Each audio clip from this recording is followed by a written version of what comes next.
Got your bibs on. Look at this article just came out today titled Armageddon. FS Tanir joins NATO forces, plan to withdraw 600,000 Americans from the Middle East. And you see it deployed 12 of those AA systems and an F-16 squadron. Now, why would they withdraw 600,000 Americans from the Middle East, from all them countries over there? They know what's about to happen, and you see all this stuff. I've been hearing of sightings of tanks running down the street here in America. And why do you think that they would do that? Why do you think they would need this war to happen that bad? Wait till you see what I got to show you tonight. Get your bib on. And it's been a while since I've talked about Albert Pike's book, Morals and Dogma, what he wrote about the 3 world wars. But just like IPEC Goat 2, as we're reading and following the Word, reading the Word of the Most High, the truth, and we're following the truth, the Word, the Lamb, the life, the way. As we've been following Him, being led by Him, we see how IPEC Goat 2, this right here, and other things, what's going on around us in the world, we see how we've seen it coming. We've been able to understand what it is. You see, most of the world, they got no idea what's going on. And the only reason we do is because we've allowed ourselves to be led. We've picked up our stake. We're giving it all it takes, all we got. But every time I come back and read this, every time I watch that IPEC Goat 2, the more I read the Word, the more the Lamb follows me and He leads me wherever He wants. The more that happens, the more all these things make sense. Wait till you see how it's made sense for us tonight. Right down here, the main section we want to read is the bottom, the 3rd section down there. It says, the 3rd World War must be fomented by taking advantage of the differences caused by the agentur of the Illuminati between the political Zionist and the leaders of the Islamic world. So, the way this 3rd World War has to be brought about, and if you want to look at fomenting right here, foment means to instigate or stir up an undesirable or violent sentiment or course of action. Does that sound familiar to you? Because let's look at it again.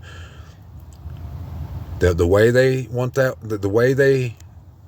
what has to take place in order for the 3rd World War to occur is fomenting.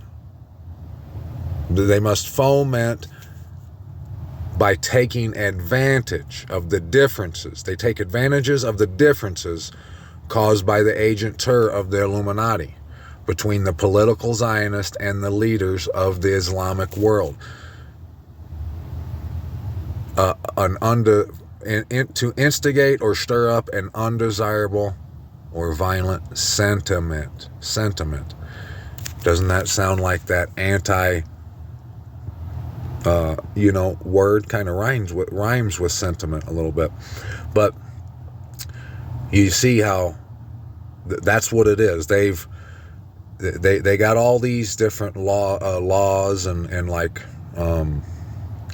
social, not social norms, but things that aren't accepted in society today, like that anti-word, and they got these laws on the books that are like the law of return, to where they say that that's their land, and everyone over there, though, that is being encroached upon physically, they know what it is, and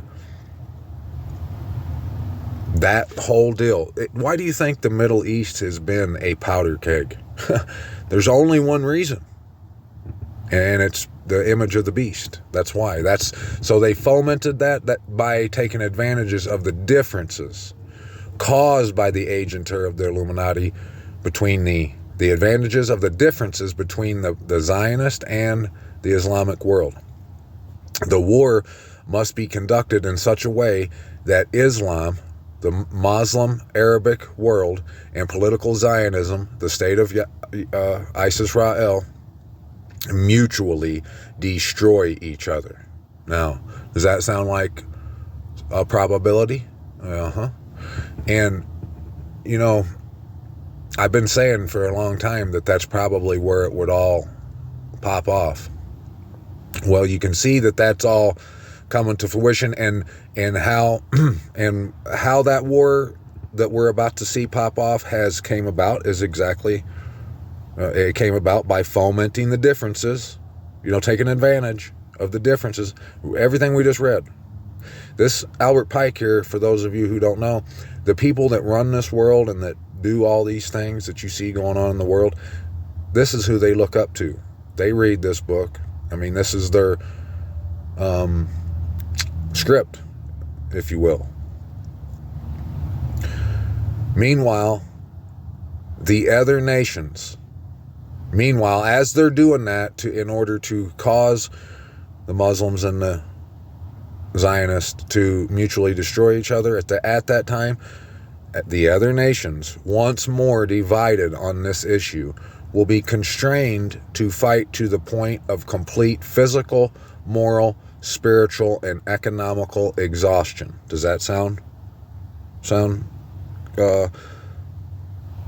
like it's what we're seeing? It's exactly what we're seeing, isn't it? Now, why do you think they would need this war right now the way they do, as urgent as they do? Yeah, for one, the enemy is a tool in the Most High's hand. He's whipping all this together. But the panic, the reason that that restraint has been removed, that you see things, that they're pushing things that a few years ago they would have had restraint over, right? But now it's just like everybody's opening up and saying things that they've been wanting to say and doing things that they've been wanting to do. Well, haven't you heard that that when you listen to all these like government economic people and all this, they say that when the economy is about to collapse, or it has collapsed in the world, the citizens just haven't figured it out yet. A lot of these governments who are in deep doo-doo, they like to go to war. Yeah, to cause a distraction, a diversion, to divert the attention away from what they've done. And at the same time, they plan on making a profit from said war, right? Yeah. So that's why around the time, right before the time that shows that bombing in iPet Goat 2, in that child's eyes, it says markets plunge. And all these nations that are players in this war that's about ready to pop off, they are beginning to be, they're becoming exhausted physically, spiritually.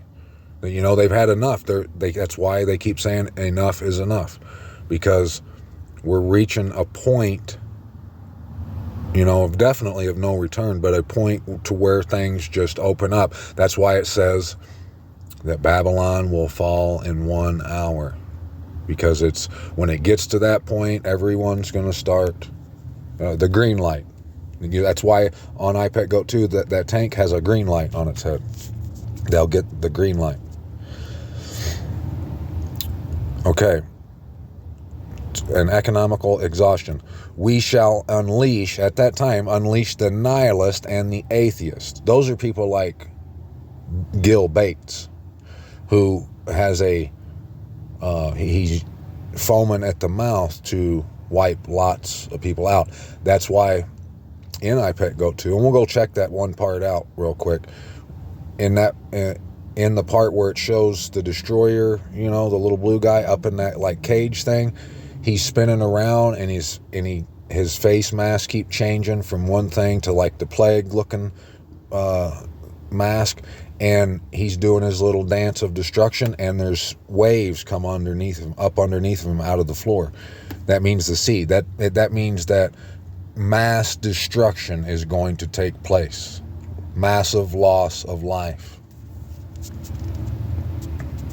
And we shall provoke a formidable social cataclysm, which in all its horror will show clearly to the nations the effect of absolute atheism. Also, the origin of savagery and of the most bloody turmoil. So when everyone's exhausted, financially, spiritually, physically, morally, they're at their wits' end about this whole deal between ISIS-Rael and the Middle East deal, this whole anti-you-know-what word, all this stuff. After all the bloody turmoil and the savagery and all this stuff that takes place and that has taken place, the citizens will have had enough, and they'll be obliged to defend themselves against the world minorities of revolutionaries. Will exterminate those destroyers of civilization. They'll be coming for anyone who doesn't, who still wants to talk scripture. That's what that'll be. Because we know it just said that the ISIS-Rael, those guys, and Islam will destroy each other. So all that'll be left are Christians and atheists, nihilists, and them people. And that's why it says right here, it goes on to say, they'll exterminate the destroyers of civilization, and the multitude, disillusioned with Christianity, whose deistic spirits will from that moment be without compass or direction. And why would that be? Sounds about like that expectation we've been talking about, huh? So what, it says the deistic spirit. So what is deism? It's a belief in the existence of a God on the evidence of reason and nature only, with rejection of supernatural revelation. It's the belief in God who created the world but has since remained indifferent to it. Now, this is key, my friends. I told you to have your bib on. I told you that we were going to get some understanding from the Word that's going to make things brand new to you. It's going to shed light on a lot of things. This message, if you can grasp it.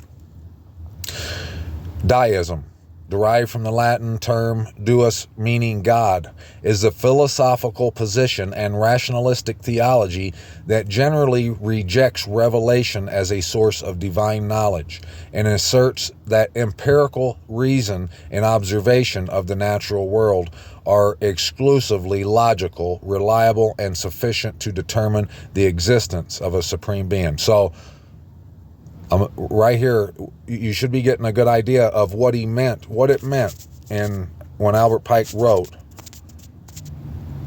that after the complete exhaustion from all the stuff that goes on between ISIS-Rael and the Islamic world, and that once, all the nations, once again, they're, exhausted. They're constrained to fight, and they've been drawn in, that moth to the flame. They've had the hooks in their jaws, and they've been drawn into this battle. Like I've been showing you guys. You should see it.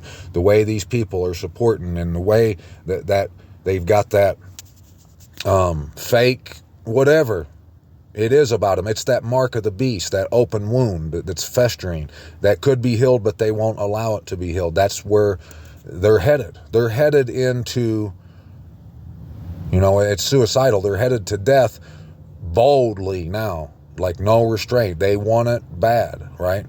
And so those people who are acting that way, they have an expectancy that they expect to get whisked up into the sky in the twinkling of an eye, or whatever it is that they expect. When they realize that Israel is no more, and everyone's fought to exhaustion, they don't want to hear this crap anymore. They see that what the reason this is because of how that we can't. They're going to be thinking we can't repeat history. We're going to have to change some things. So anyone left, like ourselves, they'll be wanting to hunt those types down. They'll want to exterminate those revolutionaries, a minority of revolutionaries who they'll claim will be destroyers of civilizations. Okay. And so all them people who were Christians and who had an expectation of pixie dust, when all that stuff fails them, because they've been disillusioned with Christianity, because the deistic spirits from that moment will be without compass or direction, anxious for an ideal but without knowing where to render its adoration, will receive the true light through the universal manifestation of the pure doctrine of Lucifer, brought finally out into the public view. This manifestation will result from the general reactionary movement, which will follow the destruction of Christianity and atheism, both conquered and exterminated at the same time. So, you know how Christianity and atheism will be exterminated at the same time? Because what deism means, what he meant by deistic spirits,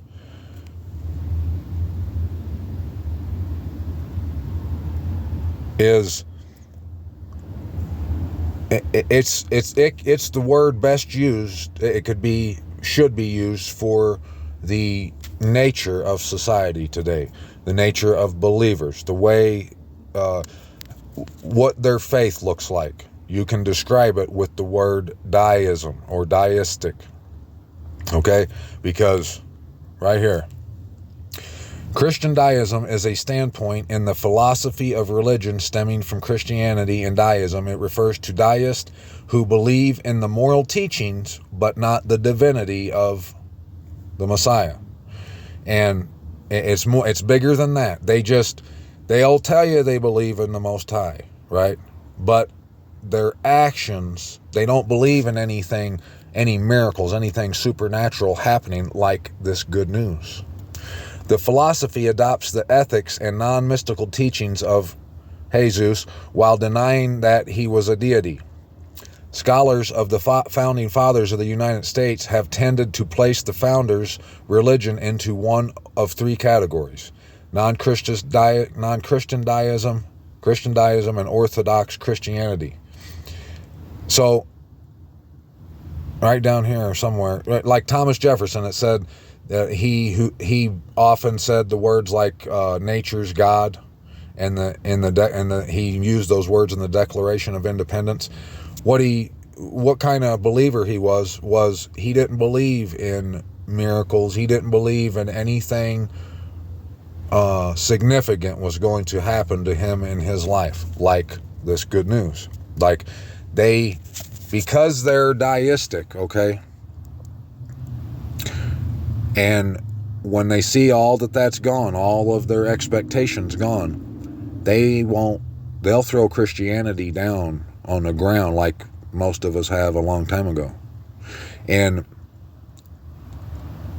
atheism will go right along with it, because they'll see that at the same time they're going to see that there's there'll be no restraint for anyone, and they'll be doing, you know how they say, when in Rome, when they're in Babylon, and as it's fallen, they'll be doing what everyone else around them is doing. But Look what this guy wrote right here, this Williston Walker. Down here in the middle by that 7, it says, English deism on the whole was a cautious. Christian deism largely restricted in influence to the upper classes. So the Joneses, they were led by the Joneses. But a radical anti-Christian deism militant in its attack on organized Christianity, though with few supporters, accompanied it. So what deistic means is it's people who say they believe in the Most High, they call him whatever, they say they're religious, whatever, but they don't act on shit. They're not about nothing. So that's why he said, Albert Pike's book right here, Albert Pike said, the multitude, whoever's left, they'll be wanting to destroy anyone who speaks the truth, who speaks the word, because they'll be disillusioned with Christianity. Why? Because its deistic spirits will from that moment be without compass or direction, anxious for an ideal, but without knowing where to render its adoration. There'll be no rapture. All these fantasies they'll know that they were fooled, that they've been duped.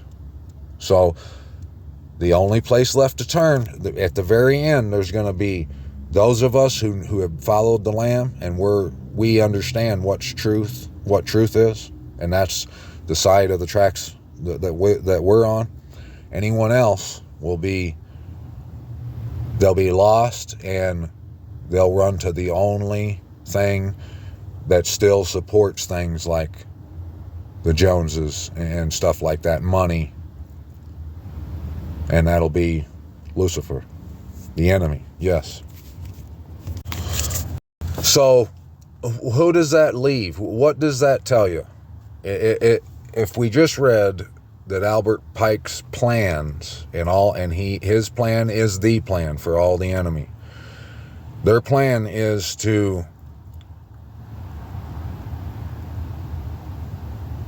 bring all these fantasies to a ruin and make them the cause, those fantasies, the cause of the people's ruin. So what is it that you will have to do? What is it that we have to do that will guarantee we avoid those outcomes? We have to understand, okay, the last outcome in their plan was Luciferian bull crap. We understand that's death. That leads to death. There is no expectancy there. So there's only one expectancy. And what it involves, it involves being the opposite from anyone who is deistic. And deism, go look it up, it teaches, it is a way of being religious, saying you have faith, but never acting on any faith, never expecting. It would be like a world full of Noahs who never built the ark. It would be like a world full of Moseses who never went to Pharaoh and said, let my people go. It is posers, people who claim and talk a big game, but they ain't about nothing. They're not going to do anything. So the only way to avoid, there's only two outcomes. There's death and there's life. The only way you're going to get life is you have to be a doer. That's why Messiah said, you must, this isn't a game. You must pick up your stake and you must follow after me. That's what he said. So, and everything we've read, you should understand completely what that entails, what that looks like. What that looks like is you fulfilling the commandments, you going to Jerusalem, the set apart place, the set apart land. And you once again desire to have a place of rest, a hakal, a slaughter, a place of slaughter, a dwelling place where you do that which is continual. You are at one, in harmony with Abba Yahuwah, the Most High, and his set apart mountain, his land, his son, his word. His word tells you that you got to put one foot in front of the other. You got to get your butt in the car, pull it into gear, and slam on the gas. That's what it's telling you to do. And if you don't do that, then you're deistic.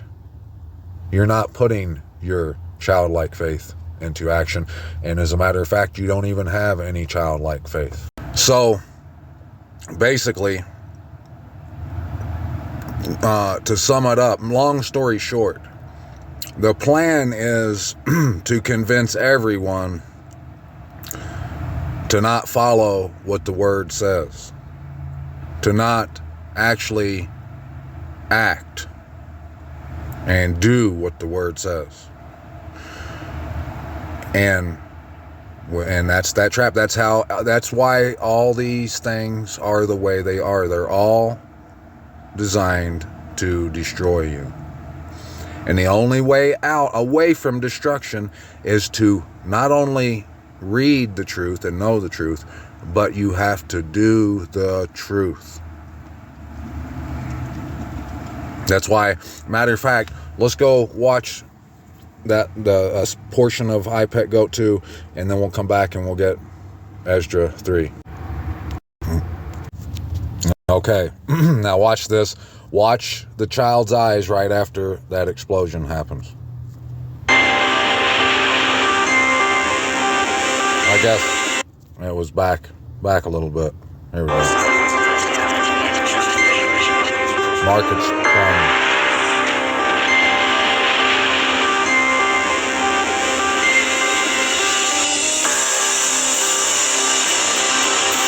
See, all that was a moth. That was like a moth to the flame. They were led right to the slaughter.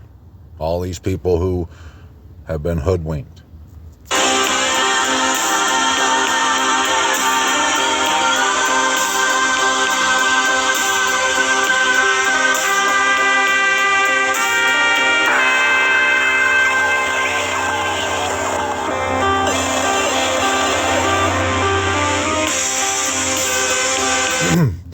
And all the people with their necessities and their cares, trying to keep up with the Joneses, looking down their noses at everyone, they're going to be engulfed, especially the man out here trying to make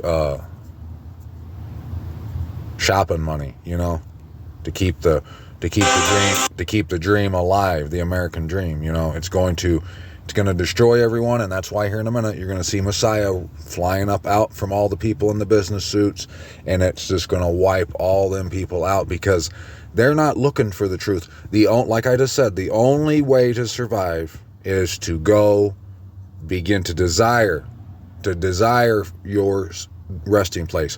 Look for the truth of the resting place and understand the lie of the resting place. Break free from all that, the shadow of that, and go do the right thing. Get on the highway and go to your resting place, to the eye of the storm, to the only place of refuge, to your escape. Everyone else is going to be lovers of mammon, of money, and not the Most High. They haven't picked up nothing. They ain't picked up no steak and followed after the Lamb. They've give lip service, and that's it. That's why they will die. They've walked themselves off of a cliff.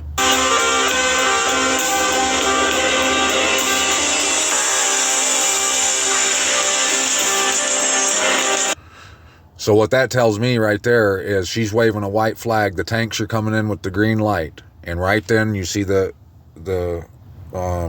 yin-yang sign dissolve underneath her.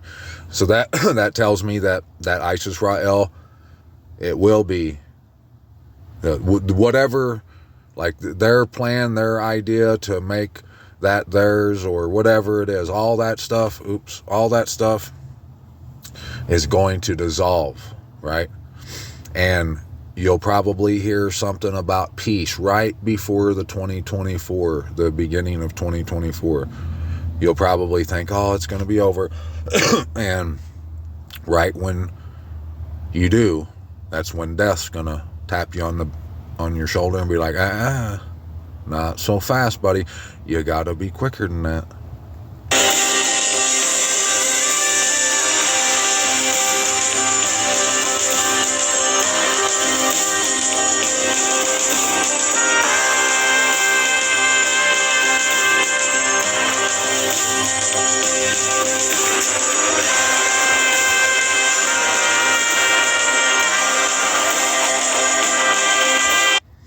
And you think about it, that's what's hindered. That is what has, like, let's just think about this. We know what to do. And what has stopped a man or a woman from doing what they're supposed to do? People like us that know the truth. That image of the beast, that everything about it, it's like, oh, that's his people. Oh man, there can't be a fake, that can't be fake, and there's a real set apart land, and the Bible ain't telling it. They're never going to know the truth in order to break away from the oppression, because they're under that shadow of the oppressor. That's why when he sees Messiah coming down out of heaven, breathing fire, the image of the beast flees, and the child is able to walk towards that sun, that resting place.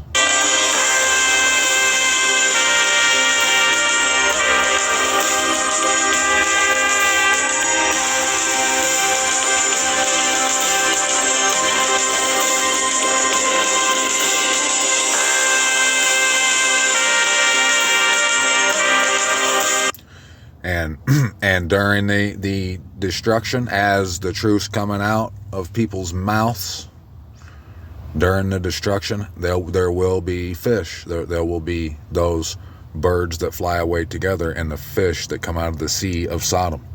No,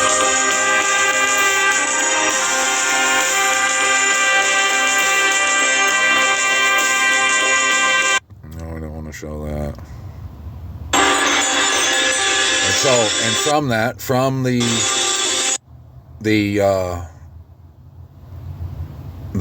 trap, the snare being set, the moth being led to the flame, from all that, we see the nakedness of all of that, of how that way to be, that way to believe, that way to walk, it is, we will see the nakedness and the shame of all that, and that there's only one way to go, and that is being led by the truth, going and finding your resting place. Just like on Passover, you put the blood on the doorpost.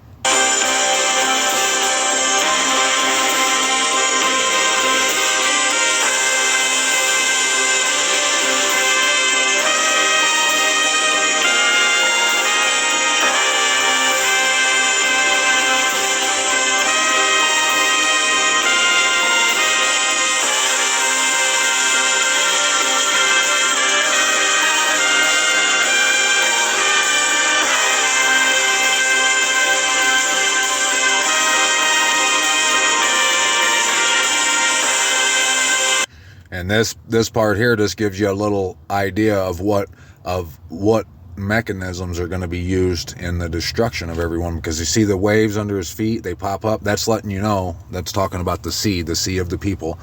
All the people, all around the fire, are going to be destroyed by 3 different mechanisms, and those are represented on his face mask. What they mean, the last one, I can imagine it's a plague of some kind. What the frog looking one and the other one is, I don't know.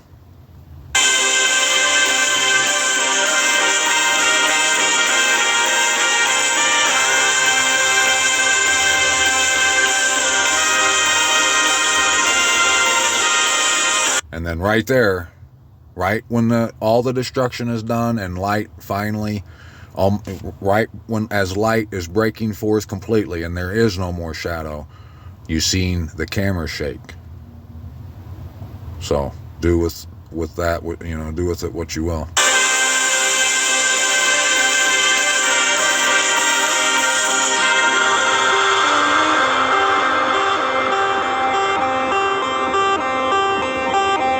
And see, and that's why at the end, when he comes out, the sun, the everything's lit up. You see the new creation flowers, the lotus flowers popping up on the water, because the water in the beginning, our fruit was to look. We looked and we followed the Lamb along those waters out into the sunlight. All that nonsense behind us will come crumbling down. And all that nonsense, everything except for getting in the car and stepping on the gas, is nonsense. Prove it wrong. You can't. And just to back that up, we're going to read right here in Ezra chapter 3, 2nd Ezra chapter 3. In the 13th year after the destruction of our city, I, Salathiel, who am also called Ezra, was in Babylon. I was troubled as I lay on my bed, and my thoughts welled up in my heart, because I saw the desolation of Zion and the wealth of those who lived in Babylon. My spirit was greatly agitated, and I began to speak anxious words to the Most High, and said, O sovereign Yahuwah, did you not speak at the beginning when you did form the earth, and without help, and you did command the dust and gave it, Adam, a lifeless body? Yet he was the workmanship of your hands, and you did breathe into him the breath of life, and he was made alive in your presence. And you did lead him into the garden which your right hand had planted before the earth appeared. And you did lay upon him one commandment of yours, but he transgressed it, and immediately you did appoint death for him and for his descendants, and from him there sprang nations and tribes, peoples and clans without number. And every nation walked after its own will, and did ungodly things before you, and scorned you. And you did not hinder them. You didn't stop them. But again, in its time, you did bring the flood upon the inhabitants of the world and destroy them. He doesn't take prisoners. He doesn't. Everyone has free will. He's not in the business of slavery and possession. He wants you to choose. That's why he didn't hinder him. But eventually, he had to destroy the world, because it was nothing but evil, about like it is today. And so the flood upon them. But again, in its time, you did bring the flood upon the inhabitants of the world and destroy them. And the same fate befell them. As death came upon Adam, so the flood upon them. So Adam died right around the time of the flood. They sinned, and he lived in turmoil, and about the time he died was about the time the whole world died. It was everything, he probably seen everything play out, right before his eyes. But you did leave one of them, Noah, with his household, and all the righteous who have descended from him. When those who dwell on the earth began to multiply, they produced children and peoples and many nations. And again they began to be more ungodly than were their ancestors. Like Nimrod, he was a hunter in opposition to the Most High. He wanted to know what his ancestors before the flood were doing. And he brought all that stuff, a lot of that stuff back. And when they were committing iniquity before thee, you did choose for yourself one of them whose name was Abraham. And you did love him, and to him only did you reveal the end of times, secretly by night. You did make with him an everlasting covenant, and promise him that you would never forsake his descendants. And you gave to him Isaac, and to Isaac you gave Jacob and Esau. And you did set apart Jacob for yourself, but Esau you did reject. He rejected him because he traded his inheritance, his allotted piece of land, for a bowl of porridge. Yes. And Jacob became a great multitude. And when you did lead his descendants out of Egypt, you did bring them to Mount Sinai. You did bend down the heavens and shake the earth and move the world and make the depths to tremble and trouble the times. And thy glory passed through the four gates of fire and earthquake and wind and ice to give the law to the descendants of Jacob. And your commandment to the posterity of Yasharal. Yet you did not take away from them their evil heart, so that thy law might bring forth fruit in them. He didn't take it away so that the law would bring forth fruit in us eventually. That's why we have free will. But then that's why he allows evil to exist, because it's that trap, that snare. You know, if you stand with, I want to get some shirts made that says, you know, like instead of vote for Pedro, it's vote for Yahuwah. I vote for Yahuwah, and that's it. No one else or nothing else gets any of my allegiance, my loyalty, my trust, my devotion, my determination, other than Yahuwah. That's it. No Trump, no Hillary, no ISIS Rael, no Islam, none of that stuff.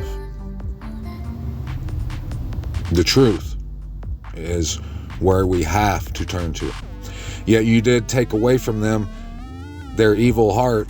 Wait, you did not take away from them their evil heart, so that their law might bring forth fruit in them. And for the first Adam, burdened with an evil heart, transgressed and was overcome, as were also who were descended from him. Thus the disease became permanent, the plague. The law was in the people's heart along with the evil root, and they always choose the evil root. They always choose money, mammon. They're too scared that they won't pick up something that seems supernatural to them, even though they claim they would. But push comes to shove, they won't do it because, well, that would injure their mammon, their status. You know, people would think they're crazy. And what they don't understand is you can't serve two masters. If people aren't thinking you're crazy, you ain't living for the truth and the word. Because the people of the world, they're always going to think someone who's living for the word is crazy. It's how it is by default. So if you're not picking up your stake, you ain't walking to life. That's just how it is.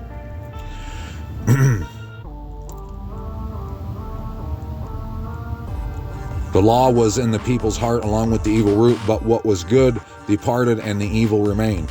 So the times passed and the years were completed, and you did raise up for yourself a servant named David, and you did command him to build a city for your name, and in it to offer you oblations from what was yours.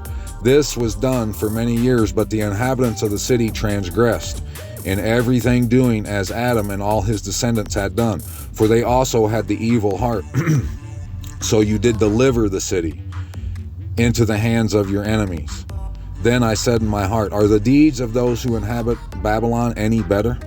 Is that why she has gained dominion over Zion? For when I came here, and he's in Babylon, I saw ungodly deeds without number, and my soul has seen many sinners during these 30 years.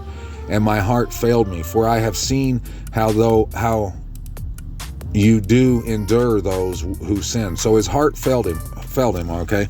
He said, for when he came to Babylon, he saw ungodly deeds without number. And that's how it is out here in the secular world, right? And he'd been there for 30 years. And he says, and my heart failed me. Why did he have a heart attack? No, it says, for I have seen how you endure those who sin, and has spared those who act wickedly, and has destroyed your people, and has preserved your enemies, and has not shown to anyone how your way may be comprehended. That's why his heart failed him. A lot of times people read, I think it's in Revelations, where it says, and they speculate over this a lot. They read the part where it says, and men's hearts failed them for what was coming upon the earth. The earth. Why do you think that is? It's not what these people speculate and say it is. They say that people's hearts actually fail. No. Your heart it's either wicked, it's wicked above all else, but if it fails you because you're sad, whatever, his failed him because he's seen how all these people do all this nasty stuff, and he couldn't understand why it was that Abba lets them people go, let them be rich and everything, but yet his children who aren't doing all this nasty stuff, they're forsaken, and he preserves the wicked, and he couldn't understand this, so that's why his heart failed him. The Bible tells us that those men's heart failed him for what was coming upon the earth. What was coming upon the earth? That plague, that shadow. It's failed. It's made men's heart fail because now their heart is inclined to stand with Israel, a lie, a city built on blood and unrighteousness. It's a lie. It's the one that says, I am he and there is no one else. I don't know widowhood. I don't know loss of children. The destruction of this earth, Babylon. Man's heart is towards Babylon, the beast, and the image of the beast. They've got that mark. That's why it says it's on their right arm as well as their forehead, because they'll do this. Their motivation, the reason they do everything they do is Babylon, is money. It's mammon, the Joneses, blah, blah, blah, blah, blah, blah, blah. So their hearts fail them. Their hearts fail them because they see what's coming up. Like I just said, what came upon the earth was that plague. His heart failed him because he was disgusted with the way the world was, about like a lot of us are right now, huh? Are the deeds of Babylon better than those of Zion? Or has another nation known thee besides Israel? Or what tribes have so believed your covenants as the tribes of Jacob? Yet their reward has not appeared, and their labor has borne no fruit. For I have traveled widely among the nations, and have seen that they abound in wealth, though they are unmindful of your commandments. Now therefore weigh in a balance our iniquities and those of the inhabitants of the world. Put it up to, let's see who's tall enough to ride this ride. Let's measure get that measuring stick out and measure everyone. And say, no, he's not tall enough. That's what he's saying. And so it will be found which way the turn of the scale will incline, when the inhabitants of the earth not sinned in thy sight. In thy sight. When have the inhabitants of the earth not sinned in your sight? So he's asking the Most High this. Or what nation has kept your commandments so well? You may indeed find individual men who have kept your commandments, but nations you will not find. Chapter 4. Then the angel that had been sent to me, whose name was Uriel, answered and said to me, your understanding has utterly failed regarding this world. And do you think you can comprehend the way of the Most High? Then I said, yes, my master. So he was a bit of a, he was either full of it or he was full of himself. Whatever the case may be, he sounded pretty confident, didn't he? And he replied to me, I have been sent to show you 3 ways and to put before you 3 problems. If you can solve one of them for me, I also will show you the way you desire to see and will teach you why your heart is evil. And I said, speak on, my master. Do tell. And he said to me, go, weigh for me the weight of fire, or measure for me a measure of wind, or call back for me the day that is past. And I answered and said, who of those who have been born can do this, that you ask ask me concerning these things. And he said to me, if I had asked you how many dwellings are in the heart of the sea, or how many streams are at the source of the deep, or how many streams are above the firmament, or which are the exits of hell, or where are the entrances of paradise, perhaps you would have said to me, I never went down into the deep, nor as yet into hell, neither did I ever ascend into heaven. But now I have asked you only about fire and wind and the day, things through which you have passed, and without which you cannot exist, and you have given me no answer about them. And he said to me, you cannot understand the things with which you have grown up. How then can your mind comprehend the way of the Most High? And how can one who is already worn out by the corrupt world understand incorruption? When I heard this, I fell on my face and said to him, it would be better for us not to be here than to come here and live in ungodliness and to suffer and not understand why. And he answered me and said, I went into a forest of trees of the plain, and they made a plan and said, come, let us go and make war against the sea, that it may recede before us, and that we may make for ourselves more forest. And in like manner the waves of the sea also made a plan, and said, come, let us go up and subdue the forest of the plain, so that there also we may gain more territory for ourselves. But the plan of the forest was vain, for the fire consumed it. Likewise also the plan of the waves of the sea, for the sand stood firm and stopped them. If now you were a judge between them, which would you undertake to justify and which to condemn? I answered and said, each has made a foolish plan. For the land is assigned to the forest, and to the sea is assigned a place to carry its waves. He answered me and said, you have judged rightly. But why have you not judged so in your own case? For as the land is assigned to the forest, and the sea to its waves, so also those who dwell upon earth can understand only what is on the earth. And he who is above the heavens can understand what is above the height of the heavens. Then I answered and said, I beseech you, my master, why have I been endowed with the power of understanding? For I did not wish to inquire about the ways above, but about those things which we daily experience. Why Yasharal has been given over to the Gentiles as a reproach, why the people whom you loved has been given over to godless tribes, and the law of our fathers has been made of no effect, and the written covenants no longer exist. My dilemma as well. And why we pass from the world like locusts, and our life is like a mist, and we are not worthy to obtain mercy. But what will he do for his name, by which we are called? It is about these things that I have asked. He answered me and said, if you are alive, you will see, and if you live long, you will often marvel, because the age is hastening swiftly to its end. For it will not be able to bring the things that have been promised to the righteous in their appointed times, because this age is full of sadness and infirmity. So did you get what he meant there in verse 27? He said, because their expectations, the righteous, those who are righteous, have an expectation. And it's not going to come to pass, because this age is full of sadness and infirmities. For the evil about which you ask me has been sown, but the harvest of it has not yet come.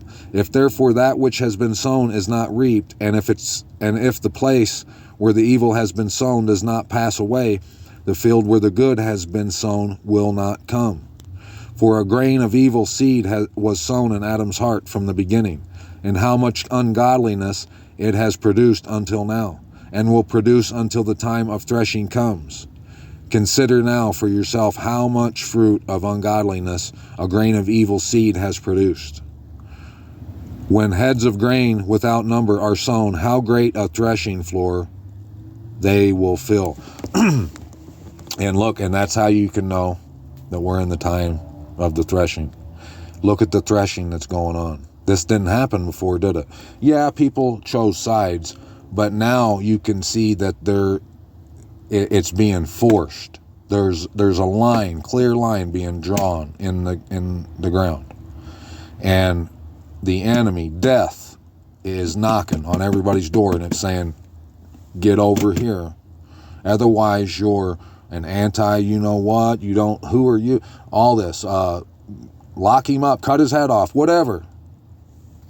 And everything that all them people are fighting, willing to stand for, it's coming a crashing down. So anyone standing on that side of that line, they're headed towards death and destruction. So, and life, the Messiah, he's knocking at your door too. And he's saying, you want to live, you best come here. This line hadn't been drawn the way it is now. The truth is being revealed. It has been revealed to a lot of people who have willingly rejected it because they won't get to stand on that side with their friends anymore. They won't get the cars, the money, cars, and the clothes. They'll have to give that up. They think that people will call them crazy. They're not willing to do any of those things. So they're choosing. And like I said, that's how you can tell before. That's how you know we're in the time of the end, the time of the threshing, because you can see as every day passes, it's more evident that we all have a decision to make. And we realize that the decision has to be made now. We're in the time of the threshing. Then I answered and said, how long and when will these things be? Why are our years few and evil? He answered me and said, you do not hasten faster than the Most High, for your haste is for yourself, but the Most High hastens on behalf of many. Did not the souls of the righteous in their chambers ask about these matters, saying, how long are we to remain here? And when will come the harvest of our reward? And Jeremiah, the archangel, answered them and said, when the number of those like yourselves is completed, for he has weighed the age in the balance, and measured the times by measure, and numbered the times by number, and he will not move or arouse them until that measure is fulfilled. So, the time, he set a time, a start date and finish date. And he knew that by the time we got to the finish date, there would be that number of people that chose death, and that number of people that's chosen life, and they've followed. And the closer, it's like a clock. It's just like the sky. Everything's set into motion, and it's coming. It's going to reach its destination, whether anybody likes it or not, right? And so the fact that we can see that those hands, we're looking at the clock right now, and it's like a minute to midnight. We should understand that. The way everything is, the way the threshing is right now, the way everyone's having to choose, the way Bible prophecy, the way the Bible prophecies come true, it's told us that we would see Jerusalem, that it would shine on us, and that we would do these things that we're doing. By seeing all that, we can understand what time we're in. We're right at the end. We're almost to the very end, the completion of all these things. That measure being fulfilled. Then I answered and said, O sovereign Yahuwah, but all of us also are full of ungodliness, and it is perhaps on account of us that the time of threshing is delayed for the righteous, on account of the sins of those who dwell on earth. He answered me and said, go and ask a woman who is with child if, when her 9 months have been completed, her womb can keep the child within her any longer. No, that's exactly. It's just like that. When you're 2 weeks shy of 9 months, you know the baby's coming. There ain't nothing you can do about it. It's coming. That's why it's called birthing pains. And the 144,000, look, if someone is sitting there thinking, well, where's the 144,000? That's a number that consists of people who've lived in the past as well. So you're not going to see I don't think you're going to see 144,000 people come out of after, come to the truth from here on out. I just don't. Maybe Abba can do anything, but those are people who they desire to have a resting place, they wanted all that, everything the Most High had, it promised them, gave them. They want it all. And I mean, it just makes sense, right? I mean, one time I had my uncle's grandchildren, that was his, it was like my first cousin's kids. My first cousin was a female, my uncle's daughter, and she had 2 children, right? And she married this like millionaire guy, and they were loaded. And one day, the boy, which was like my second cousin, he stayed with my nephew.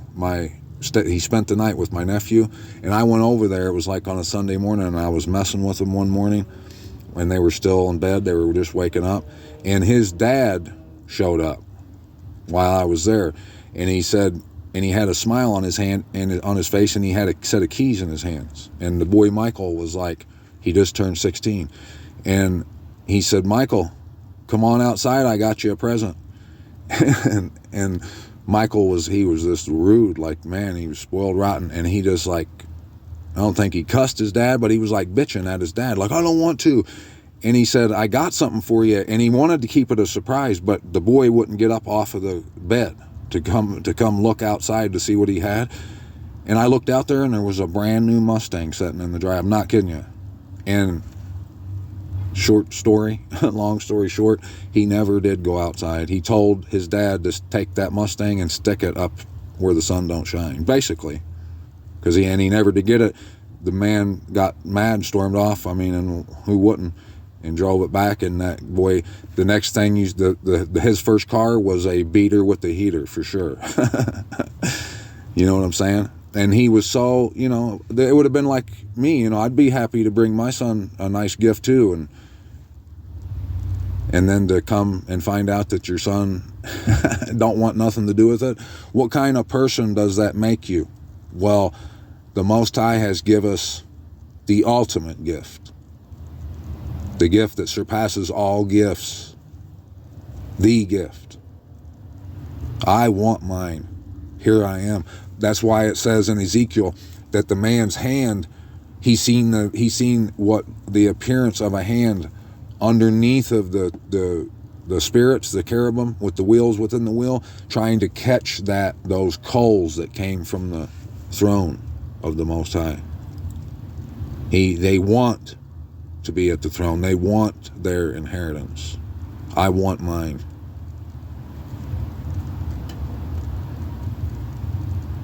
And you should want yours. And that's what it's going to take. That's those, the only people that are going to overcome what Albert Pike wrote, what it's talking about on I Pet Goat 2, what the Bible, what this is all talking about, the only people that are going to overcome that are the people who want their ultimate gift. They're not like that boy and being a little jerk and refusing it. They understand what it means. They respect what it means. They respect who it is that give it to them. I mean, it really pisses me off to the core when I think about how spoiled rotten the world is. And how they're screaming, they're begging for death.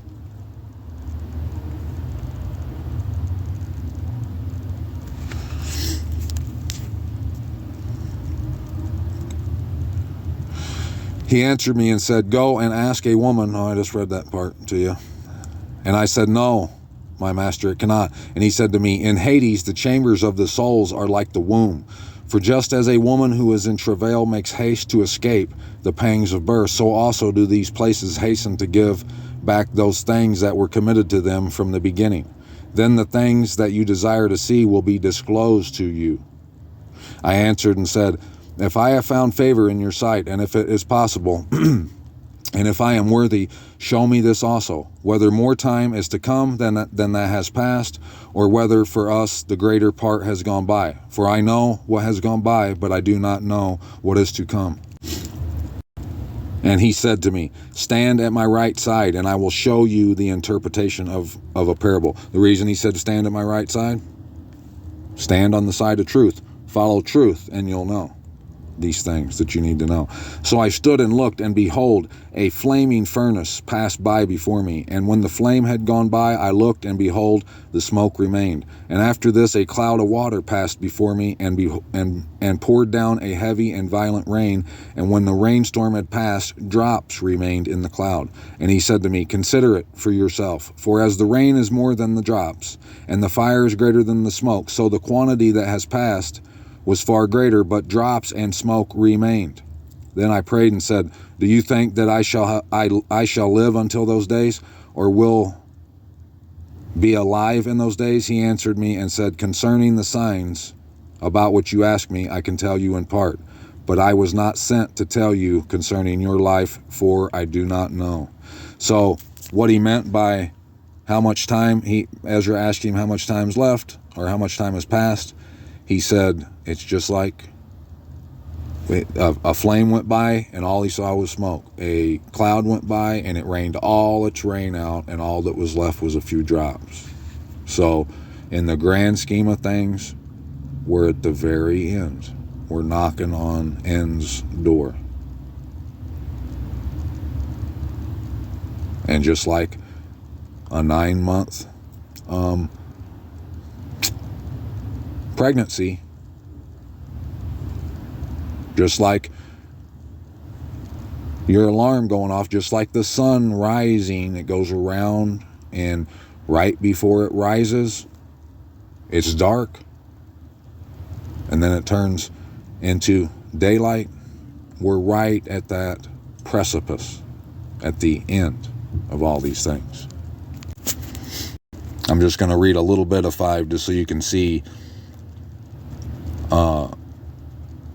what 3 and 4 was leading up to, and give you more of what it will lead to ultimately. Now concerning the signs, behold, the days are coming when those who dwell on earth shall be seized with great terror, and the way of truth shall be hidden, and the land shall be barren of faith, deistic ways. And unrighteousness shall be increased beyond what you yourself see, and beyond what you heard of formerly. And the land which you now see ruling shall be waste and untrodden, Babylon, and men shall see it desolate. But if the Most High grant you that you live, you shall see it thrown into confusion after the 3rd period. And the sun shall suddenly shine forth at night, and the moon so the land of Babylon will be in confusion. But then, suddenly, the sun shall shine forth at night, the moon during the day, blood shall drip from wood, the stones will cry out, people shall be troubled, their hearts will fail them, and the stars shall fall. And one shall reign, whom those who dwell on earth do not expect, and the birds shall fly away together, and the sea of Sodom shall cast up fish, and one whom the many do not know shall make his voice heard by night, and all shall hear his voice. There shall be chaos also in many places, and fire shall often break out, and the wild beasts shall roam beyond their haunts, and menstruous women shall bring forth monsters, and salt waters shall be found in the sweet, and all friends shall conquer one another.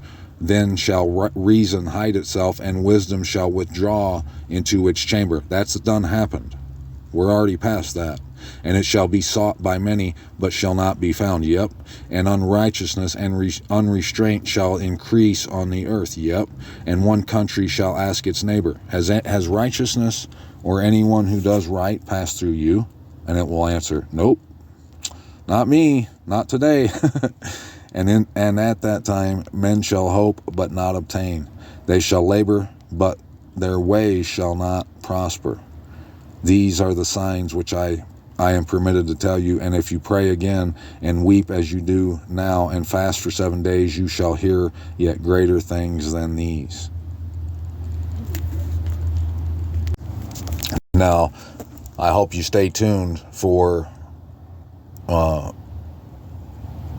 anytime I read in 2nd Esdras any further. We're on chapter 5 right now. I'll come back and read chapter 5 next time. And like I said, I hope you stay tuned, because what it's going to show us in there. It's going to talk about the vision that he has about the eagle with the 3 heads and what it has to show us. It's key in understanding all this stuff. But let me go show you a little bit of what Messiah said in Matthew to confirm all of this all the more. Now, I know most of y'all know this story, but check it out. In Matthew 24, verse 36, Messiah says, "But concerning that day and the hour no one knows, not even the messengers of the heavens, but my Father only. And as the days of Noah, so also shall the coming of the Son of Adam be. For as they were in the days before the flood, eating, drinking, marrying, having a great time, not caring about nothing but the Joneses. They did that until the day that Noah entered into the ark, which was too late, right? And they did not know until the flood came and took them all away. So also shall the coming of the Son of Adam be." And the reason he says then 2 shall be in the field, 1 taken, 1 left. There's 2 in the field right now. There's a truthful, that which is continual, that which is what we should desire. There's only one real one, and there's a fake one. There's 2, but only one will be left standing. That's why he says the millstone, grinding at the mill, in the field. So when you see that, that's why he's saying right now in verse 42, "Watch therefore, for you do not know what hour your master is coming." So if and this is try to prove this wrong, and you're not going to be able to, not because I said it, but because the word says it. Come, if you don't believe it, come, let's reason together, and I'll show you. Go back through my videos if you don't want to do that, and you'll see that's all the Most High has. He's shown us the way. He's shown us what we have to do to get to life. So if we're not watching, therefore, and we're not watching for those things, and those of us who never do regain that desire for their resting place and all that stuff, those people will eventually die. And so someone that does those things, that does what the Most High has been telling us to do, they don't have to worry about death, because they've gotten into that eye of the storm. The other people, they say they have a certainty and expectation, but they really don't, because what they're relying on is going to dissolve and be no more, and they'll be left disillusioned from how they lived deistically before. So why take that chance? I decided not to take that chance, just to be safe, and do what the word said. That way I don't have to live life on the edge like that, as reckless as that, suicidal as that.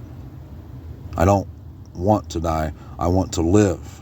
So I watch, therefore, because I don't know what hour my master will come. I don't.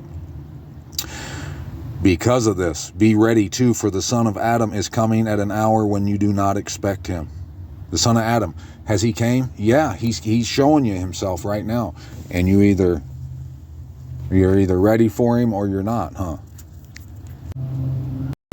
Who then is a trustworthy and wise servant, whom his master set over his household to give them food in season?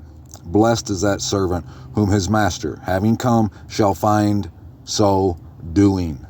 Is he finding you so doing? Truly I say to you that he shall set him over all his possessions. But if that evil servant says in his heart, my master is delaying his coming, it ain't time yet, we still got a couple years left, and begins to beat his fellow servants and to eat and drink with the drunkards, believing in fantasies and fairy tales, getting disillusioned. The master of that servant shall come on a day when he does not expect it. If you're doing that, you can expect this. You can expect that your master is going to come on a day that you will not expect it, and at an hour you will not know, and shall cut you in two and appoint you your portion with the hypocrites.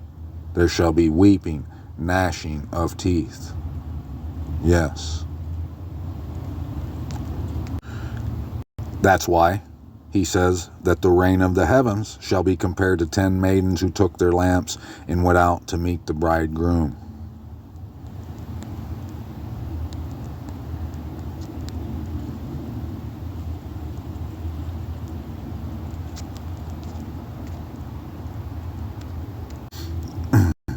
That eye of the storm right here. Verse 32, and all the nations shall be gathered before him, and he shall separate them one from another, as a shepherd separates his sheep from the goats. And he shall set the sheep on his right hand, but the goats on the left. Then the sovereign shall say to those on his right hand, come, you blessed of my Father, inherit the reign prepared for you from the foundation of the world. You took it, didn't you? You were glad and happy, thrilled, tickled pink to get this ultimate gift, weren't you? For I was hungry, and you gave me food. I was thirsty, and you gave me drink. I was a stranger, and you took me in. Was naked, you clothed me. I was sick, and you visited me. I was in prison, and you came to me. To the truth. It didn't matter what anyone around you thought or said. The only person whose feelings matter is the Most High's. And he shall also say to those on the left hand, go away from me, accursed ones, into the everlasting fire prepared for the devil and his messengers. You didn't take the time to come see the truth when he was in prison, when he would have cost you your social status.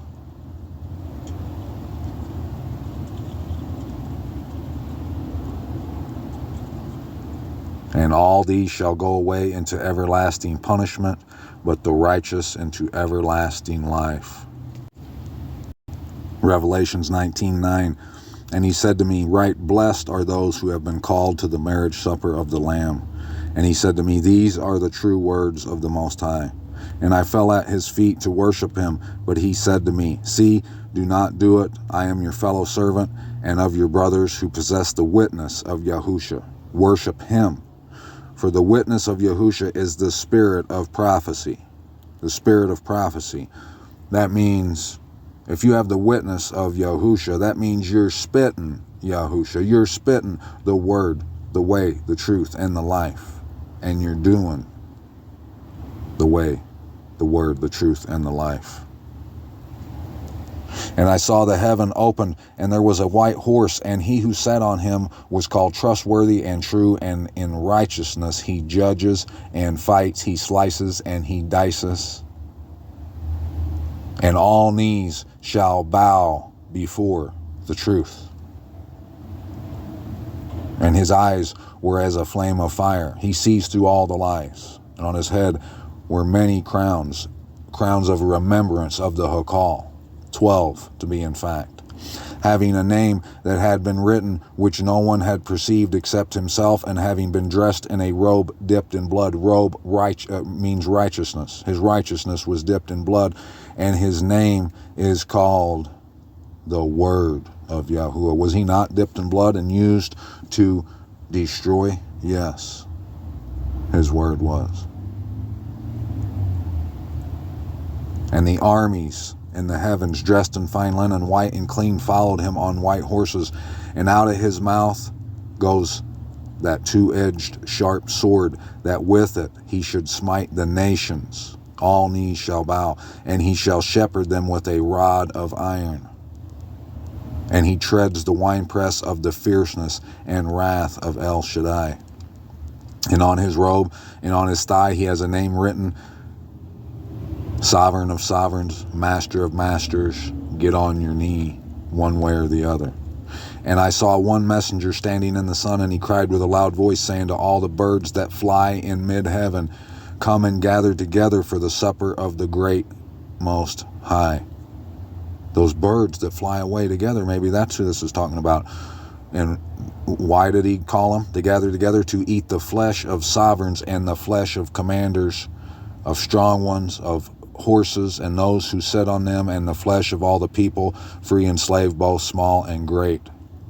That's those choice pieces with the marrow, that choice covering. Come eat on this. Come to the set apart place and realize what all them other people are doing that's leading them to death. Do the opposite of what they're doing.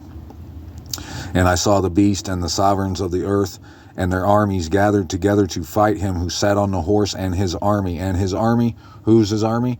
Those who have been dressed in white, who came to found the desire for the resting place, and they came to it. They believed the truth. They followed the truth. And the beast was seized, and with him the false prophets who worked signs in his presence, by which he led astray those who received the mark of the beast. That's Hail Zeus right there. And those who worshipped his image. And the two were thrown alive into the lake of fire burning with sulfur. And the rest were killed with the sword which came from the mouth of him who sat on the horse, and all the birds were filled with their flesh. Because of all that slicing and dicing that he does, that we ride, that we live by, we're being overly satisfied with the goodness that comes from it, and the observation of all the death that doesn't. Let me show you the verse of the day. Joel 2:1. Blow a shofar in Sion and sound an alarm in my set-apart mountain. Let all the inhabitants of the earth tremble, for the day of Yahuwah is coming, for it is near. Put it into gear. Step on the gas. Get here fast if you want to live. All you got is what you're going to have to give.